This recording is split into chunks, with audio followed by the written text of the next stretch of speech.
What, in the workshop? You used to have an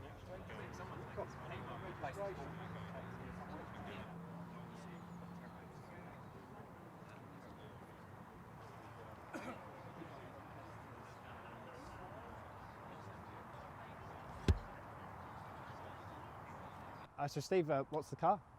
It's a Jaguar Sport XJR-15, built in 1991 by Tom Walkinshaw Racing.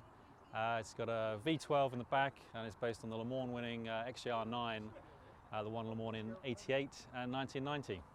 Excellent. And how long have you had the car? Bought it 5 years ago as a 40th birthday present to myself. Always wanted one. Excellent. And is that the main reason why you wanted it, or was there any other reasons why you wanted it? Well, think about, when I was growing up and Jaguar were winning Le Mans, and it was a very exciting period to be a motorsport enthusiast and a young guy. And I had this on my bucket list of things I had to buy one day if I ever had the money. And as soon as I did, and one came up, I went for it. The only other two, by the way, the XJ-220, I also have one of those. And the McLaren F1, so which sadly I doubt I'll ever be able to afford that, but I'll make do with this for now. Excellent. And what do you love most about the car? It's totally unlike any road car, in fact. I mean, it is basically a racing car that's been very lightly modified for the road. So it's got it doesn't have any synchromesh, for example, so you have to learn how to double declutch. It's very tall gearing, so driving through town is very tough. I'm not really selling this to you, am I? But the performance is unbelievable. I mean, it weighs 1,000 kilos and it's got about 450 Newton meters of torque. So it just goes like a rocket. And the amount of noise it makes, you probably heard it coming down the hill. If you've got petrol in your veins, it's phenomenal. It just, the tingle you get just sliding into the cockpit on a Sunday morning, going through the starting sequence, it's just incredible. It's like nothing else you can get on the road. And which things don't you like about it so much? Probably all of the above. No, the maintenance, it can be, it's difficult to get it maintained because not a lot of people know the car. So I've got a good garage. The other thing is the clutch. It's a racing clutch, so driving around here, I get about 1,500 miles out of it, which isn't that much. I'm sure I could be a little better with that. But other than that, actually, it's quite easy to look after. The only thing I really don't like, and I'll be honest with you, you've probably seen that lovely engine in the back. Well, I can't lift the clamshell at the back. It's kind of bolted on.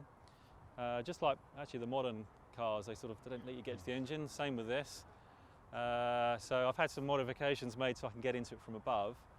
But if you want to do any work with it, you basically have to take it on a ramp, get the whole back off.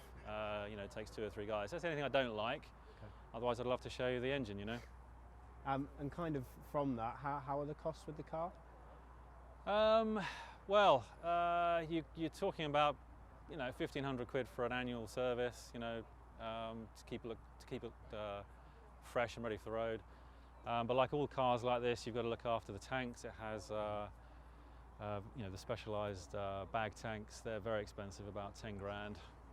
You've got to do this every 10 years, so you have to basically allow for that. But other than that, it's racing componentry. It's things from AP Racing and the usual suppliers. So you can get the parts, unless you do some body damage, of course, which I did once, and then it's all carbon. You've got to find a specialist who can repair it. That can be very expensive. No, I mean, for what it is, I think it's actually quite reasonable to look after. Great. And where have you been with it? Any significant trips? Biggest one I did was when I picked it up, actually, because I bought it from Don Law in Stoke-on-Trent, and I live down here, and it was a cold, wintry day. And I thought, hell, I'll just drive it. And it was 250 miles, first trip I did in it. So I was adjusting to, it's quite a different car to drive because you're right in the middle of the car. You can probably see that. And that gearbox and everything, that was quite a trip. Then I've done a couple of nice trips down to Goodwood. But I'll be frank, I haven't driven it much the last couple of years because I had 2 kids in the last 2 years, and anyone with kids will tell you they take a lot of your time. So now they're a bit older, I want to start taking this out a lot more. Great. And just finally, are there any future plans for the car? Basically just keep it in good condition, do a few more track days, maybe show it a bit actually if we've got a bit more time. But one thing I won't be doing is selling it. This is a lifelong ambition to own this car, so this is a keeper. Excellent. Right, thank you very much. Thanks, Matt. Cheers.